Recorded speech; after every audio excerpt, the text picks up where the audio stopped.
All right, it is that time again. If you are interested in promoting your brand, your music, or even yourself here on Viral Hip Hop News, email me, Sam Ent, at dlsmediainc1 at gmail.com. Let's go. You talked about Wack a couple times. Talk about how Mhm. you got introduced to him and what your thoughts are on Wack, because he gets a lot of different perceptions and a lot of different thoughts on Right. on when it comes to Wack 100. So what's your experience like with Wack? So I met Wack. Wack Wack runs Clubhouse in my mind, and what I mean by Wack runs Clubhouse, Wack did something I haven't seen on any social media environment. Wack has a 24/7 show.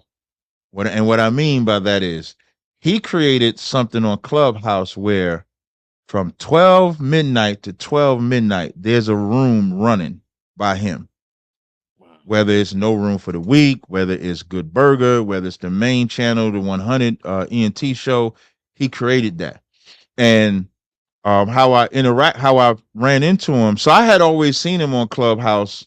I was in the rooms a couple of times, but I never really stayed. But one day he was battling Muslims, and a brother of mine named Shapat, he was always in the rooms. And so he brings me into the room and he was like, yo, they battling the Muslims. So I go into the room and I battle the Muslims.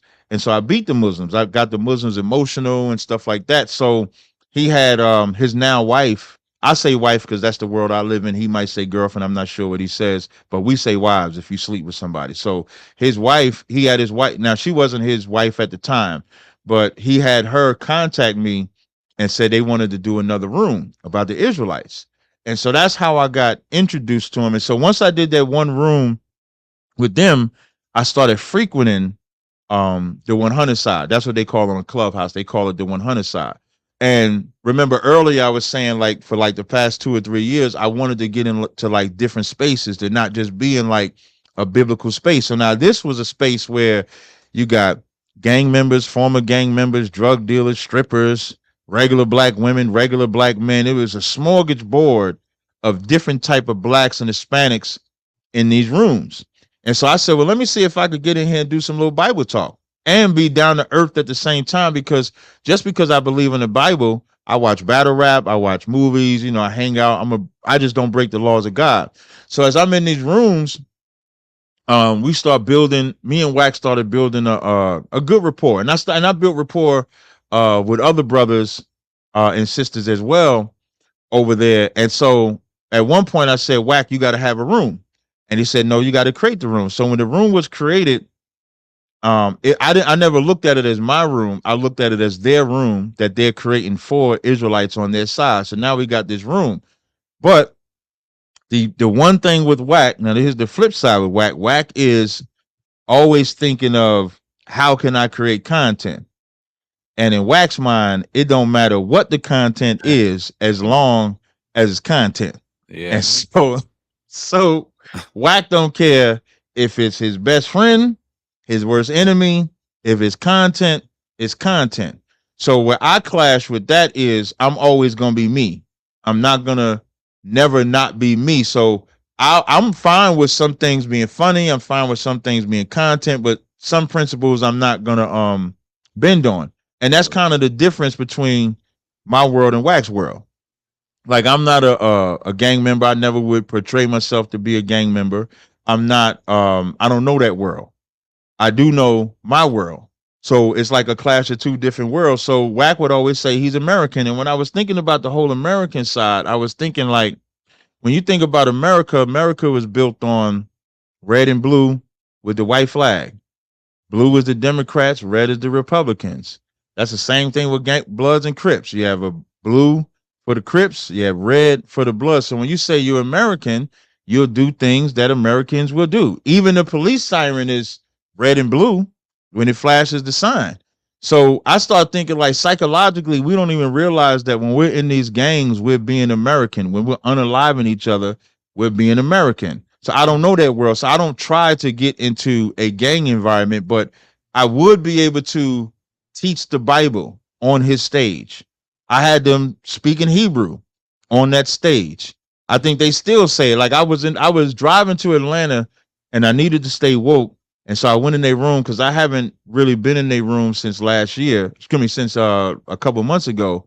And when I went in their room and I'm just listening, I still hear them say a few Hebrew words. So Wack is, I don't dislike Wack, but I can't rock with Wack with the content because Wack used me for content twice. So wait, let me finish giving him his props because sometimes they'll watch it and they'll be looking for that type of shit like that, right? All they fucking look for it, dog. So he gonna say, I did this for Cap, I did that for Cap. So let me give the brother his props. So, but Wack did some good shit for real shit. I personally like Wack. I don't dislike Wack. I dislike the content side of Wack. Okay. So I just want that clear. I don't have and I'm gonna talk future and I'm talk past. So even like when Tommy Sotomayor wanted to go on Wack stage, like I called Wack, like I got his number. So and he answered and I set it up and everything like that. Wasn't no beef or no bullshit like that. I don't have no beef with Wack at all. So even when he brought Kanye West to Clubhouse, he let me interview Kanye West.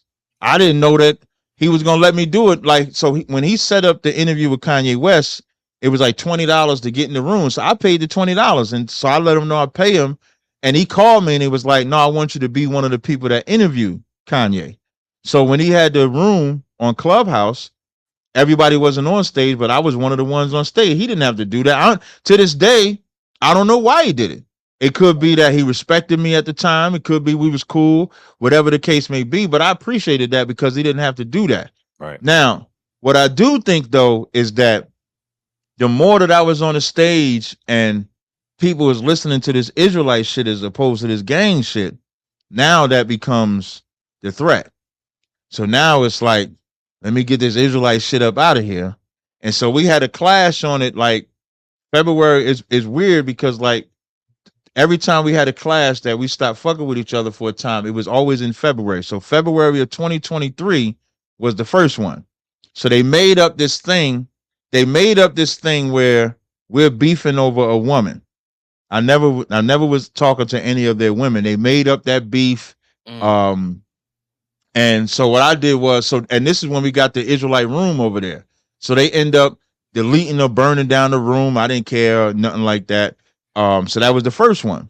And so like a couple months, 2 months go by in like March, that's when Wack messages me and he was like, "Yo, they want you to battle Richard Spencer on 2020 on Adam 22. I can't do it. You should come and do it because you have the skill set to do it. This ain't about you and I." And so I agreed to do it. And when I agreed to do it, I came back over and was rocking with him again. And oh God, you might remember this. The content they was playing on me was the woman that did that interview with Polite, my ex-wife that had did the interview with Polite from 2014. So they was playing that content. Wow. And so they was putting out the narrative that I don't take care of my daughter can't come around and stuff like that. And I'm still with that wife today and still with the daughter. I take care of the daughter and all of that. Right. So when they start playing that old content, I was really laughing because the content that's like, so 2023, that was 9 years old. Then they played it again this year. So now you're playing like 10-year-old content that's not even true. But again, that's the frenzy that Wack is. If you want to talk about chaos, Wack is good at creating chaos content. That's facts. Yeah. He gonna get some shit together and they gonna believe it on the 100 side. If Wack says it, it's like the Most High said it on that Clubhouse. If Wack said, "Nah, Cap don't take care of his kids," all them niggas on the 100 side gonna believe I don't take care of my kids. If they, whatever it is that they say. So I come back over there and the same thing happens again. But this time we got into it over the boot kiss. So for those that don't know, when we on the streets teaching, white people will feel sorry for what their ancestors did and will get on their knees and kiss our boot. Mm-hmm. So now, so me and Wack get into an argument about it. But here's why I say Wack is the king of creating chaos content. Me and Wack have a private conversation on the phone. He's telling me I need to get a t-shirt that has the boot kiss on it. I need to fully go into the boot kiss. And I'm fine with that because we already had a t-shirt. So I'm fine with that. I'm talking about XYZ. Like 2 weeks later, we having a battle about the boot kiss. And he's saying that his argument is that if we get if white men see us having these people kissing the boot, they're gonna take it out on innocent men, women, and children, and they ain't got nothing to do with it. And so as we having a back and forth about it, I says to him, I says, well, if you want me to stop getting white people to kiss our boot, then you have to go into the neighborhoods and help me stop gang violence. I said, because one thing we do know is that there are innocent men, women, and children that are getting killed from gang violence, and they didn't want to do that. And so then after that, so I haven't really been in the room with them since that time. But personally, I don't have no issue with Wack. Like I would call Wack if Wack called and he needed something. I don't have no personal issue, but that content shit, Wack has a button. Like Wack gonna push the controversy. He gonna push the needle. Wack is gonna push the needle because in Wack's mind, this content sells. And when you think about it, he ain't all the way wrong with that. He's not because wrong. no, he's you know what I mean? Like, and that is the sad part because content was supposed to be genuine. Yeah. Like it's supposed to be true content. It's not supposed to be fake content. That's why even to this, so like just be like there was a woman last year that said she got hit by a brick. There was this African woman said she got hit by a brick. Her face was so swole. Now, me coming up in you know black neighborhood, I've seen people get hit with bricks before. I've seen people get hit with sticks. It never looks smooth like that. Mm-hmm. You know, it's always like scarred up or something. Somebody, there's got to be some scratches, some stitches, something got to be a part of that as well. So I knew it was fake, but she was able to do a GoFundMe. She was able to get money. And then we found out that it's not real.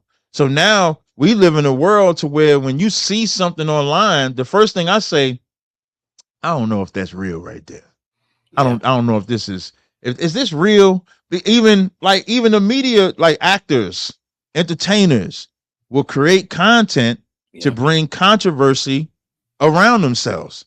I remember in the beginning of the Drake and Kendrick beef, they was like, is this stage to bring Kendrick back into the limelight? Because Kendrick, you know, he wasn't really in the limelight at that time. So you hear about all of this. So that's how I look at Wack. And Wack, I mean, love him or hate him. I don't hate him at all. But he knows how to push that envelope of content, whether it's true or false, unfortunately. And you don't know what it, like, I don't be believing none of, like, all that stuff on Adam's show. Right. I think they create all that.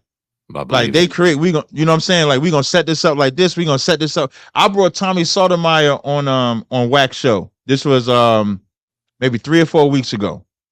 Tommy wanted to go on there because Vlad was on there. Tommy felt he was lying on there. He was misrepresenting him. So I bring Tommy on there. Tommy and Wack get into it. As they getting into it, Wack says, what about that trainer you was talking to? Oh, shit. And Tommy is like, what are you talking about? When Tommy leaves, Wack says, he wasn't really with a tranny. I just said that.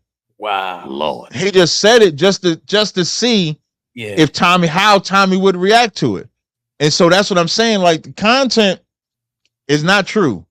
Like, content is not true. And that's where, like, I kind of separate myself, because if I was to ever bring out fake content, me as an Israelite, it would automatically devalue me, because I'm supposed to be a man of God that's not lying, that's not doing none of these things. So if I bring out a fake content, it looks bad. But somebody in the world like a Wack or any of these other entertainers, they can do it. And now people all say, well, it was entertaining. You want to be entertained. And so now we think this is how you get entertained. And it's unfortunate because kids think like that. Yeah, man. Kids think, I'm going to create this content. I'm going to just do this. It's just content. It's just fun. I didn't mean that. And friendships gets dissolved over that. So now I didn't mean to be too long-winded on it. But that was dope.